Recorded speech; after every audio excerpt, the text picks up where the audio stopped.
Ask me a question. Okay. For discussion, we'll all answer. If I did say I want to know why coffee makes you poop, I do think I know why coffee makes you poop. What I really want to know about is aliens. Not kidding. Like, if I could look into a crystal ball and I could see... Like, why are they so ugly in movies? I don't mean that. They're that way because we've imagined them that way. I want to know what the closest alien race looks like. I want to see a picture of it. That's a loaded statement. In this crystal ball. Because I'm pretty sure that they do exist. Well, if crystal balls exist, then aliens exist. And if they I will say that. If they show up in the crystal ball, are you seriously equating crystal balls with the possible existence of aliens? I don't want to believe in aliens. Why? They're ugly. Circular argument. I know that statistically speaking, every day. Statistically speaking, that they have to be out there, and I'm coming to grips with it. But what are you scared about? I just don't. Think about the way that I think about aliens. Think about the way that I think about aliens. They're making movies about us right now. And how ugly are we? Who knows? You might look exactly like we do. Because they're monkeys. If they had a crystal ball, they'll feed it. If you knew that in 1 year you would die suddenly, what would you change? Would you change anything about the way that you're living? And why? Okay, so if I got my previous wish of knowing when I was going to die, and the answer was a year from now, what would I do differently? I would embark on a year-long search for my replacement. First, it would be like Red and Bob. No, I'm talking about a father to my kids and a husband to my wife. Is this sad? That's weird. I'm not. I mean, you can find a replacement for me for the show. I mean, and my wife. Yes, my wife is capable of dating and finding a replacement husband, or just a different husband. So it doesn't have to be a replacement. It's just a little glimpse at how much of a control freak you are, that you want to control the rest of your wife's life in your absence. No. She's involved in the process too, which makes it so weird, but so... Why does it have to be a nationwide search, man? That's weird. Global search. Why can't she just... be Finnish. All she's got to do is wait until you die, pick a dude, and do the 36 questions. Then it takes care of itself. That's true. It shouldn't take She's that smart long. enough to figure out who she likes. Yes, she is smart enough to figure out who she likes. Because you're going to pick somebody just like you. You know what? After being married to you all this time, she's already thinking, like, if I had to get married again, these are the things that I wouldn't want in a husband. I mean, that's what people do, right? That's fair. So let her have that. Okay. Let her pick her own man. I thought I was being helpful. Who's going to replace you in this relationship? I thought I was being helpful, but maybe you're right. Maybe I'm not. I want my wife to feel like if she wants to get remarried, she shouldn't feel guilty, and I've told her. Well, you can just tell her that now. I've already told her. Okay. Is it weird that we talk about that? You know, we kind of have a dark sense of humor, so sometimes we talk about... Well, my wife and I talk about it. It's kind of like a last will and testament, but we're all going to die, and one of us is going to die before the other one, and if it happens to be like in the next year, then I want her to be able to have a life and it not be defined solely by me being dead. Okay, all right. I don't have anybody. I've been looking. I've got 3 candidates. What kind of reality show would that be? That's a good idea for a reality show, right? Widowmaker. No. Widow fixer. Widow picker? No. Widow's Peak. Widow's Peak, and the whole show takes place on a mountain. This is so dark. And she goes to the mountain, and you send different guys up to the top of the mountain. Widow's Peak. But the husband's still alive. Hold on, that would be an interesting reality show. Seriously, you take a woman, you put her on top of a mountain. It seems very sexist. No, well, let's just roll with it for a second. And you see, because we'll do the opposite later, just like Bachelor. You started out with the Bachelor, then you're like, oh, we got to do the Bachelorette too. Right. So you do the same thing. But you put this woman at the top of a mountain, and you tell all the guys that her husband is dead. And then they are trying to vie for her love, and then he gets down to the end, and then the real husband comes out, and he's like, I'm not dead. And they're like, what am I supposed to do? She has to make a decision, and she may have fallen in love with that other guy. Oh my gosh, that's horrible. Yeah, you tell her that the husband is dead. She falls in love with another guy, and then the husband comes back. I think you can do that for one season. We can only.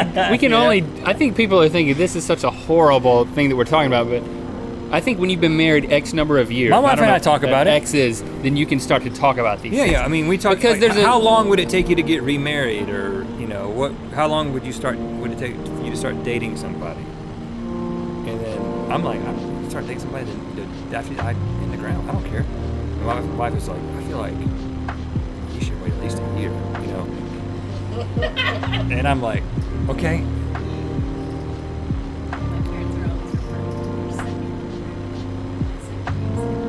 As a joke. Yeah, my dad always says my next wife's gonna be rich.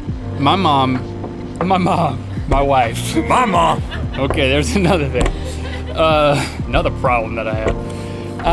Christy, my wife, she said, if I die first and at a young age, or if I die young, I don't want you to remarry at all. I want you to get a nanny, get a really ugly nanny for the kids.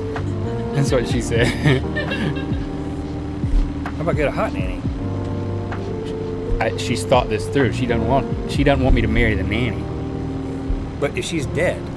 Right, she's dead. This is what she's decided. If she dies young, I'm to get a really ugly nanny to take care of my kids. And then what? But when do you get to date again? I don't. Ugly nanny. The widow's replacement. Ugly nanny. Widow's bleak. Oh, it's not a widow's. That doesn't make any sense. Ask me another question, the last one. Well, you don't want to know what I'm going to do differently? What? Yeah, what are you going to do differently? I would sail. I would take my family on a sailing boat. I don't know how to sail, and I don't have time to train, so I would get somebody who can sail it, and we would go around the world. So let me get this straight. You contribute so little to the quality of life of your wife and kids that you're going to waste their last year with you on Earth by just doing what you want to do? No. That's fine. No, it's to create an adventure, man. To have the last memories they have is going around the world with their dad that's about to die. And then you die and they just like right over the edge and come on back, and then she's got to find a husband on her own. We come back. My wife ain't gonna have trouble finding a husband. You come back to the port at the end, and you die on land. You don't die at sea. Of course, I could die at sea. Just roll you right over the edge.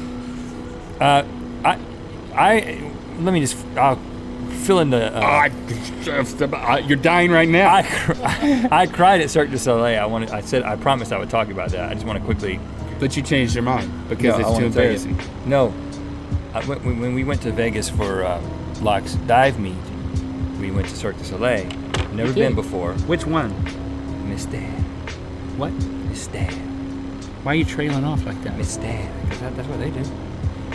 It's like mystery in French, I think. You hope. First of all, have you ever been to one? I've been to the parking lot of one. I saw the tent. Has anybody ever been to one? Okay. I've been to two. I've been twice as much as you. Unbelievable. Unbelievable. By far, without comparison. How trapeze is going to make you cry? Well, first of all, it wasn't just the trapeze, even though I did cry at the trapeze. What? No. Is there a story? No. Wonderment. I was so amazed at what they were doing and how awesome it was that I was like sitting there like a little kid, and I realized that I was tearing up. And this happened like 3 times. Really? It was so amazing. Are you sure you weren't thinking about how much the tickets cost? No. That's another story. I paid for the entire show the price of all 4 family members playing poker and winning money. Hit the bottle. I did. I went and said, I'm going to play poker at the Bellagio, and I'm going to pay for our Cirque du Soleil. And it's that simple. And I went, and I did. It was that simple. I just read an article about how to play poker before I went. Like you're like reading the article in there and like, I double down. No, well, that's blackjack. I read an article about how to play this particular type of table, 1-2 no limit, and then I just did exactly what the article said, and I won $200, and then just went and paid for the Cirque du Soleil, and then cried like a baby 3 times. I didn't weep, I was teary-eyed. Okay. I highly recommend it. I don't like you anymore. Your house, containing everything you own, catches fire. After saving your loved ones and pets, you have time to safely make a final dash to save any one item. What would it be and why?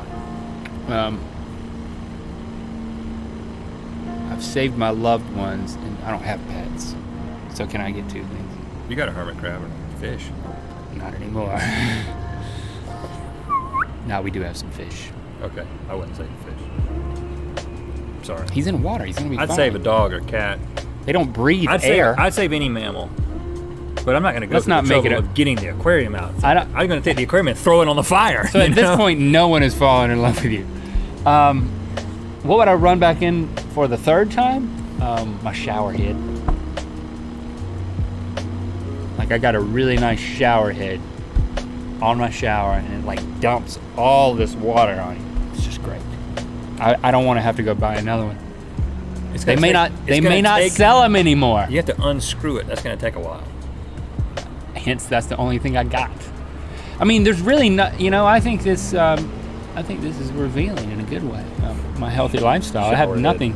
I had a laptop, my phone. If it fell out of my pocket, I'd probably pick it back up. I can get all my wood things because they're definitely not going to make it to the fire. No. Yeah. I mean, photo albums. That's kind of a. We have a photo. I got a backup online. I can burn. I don't care.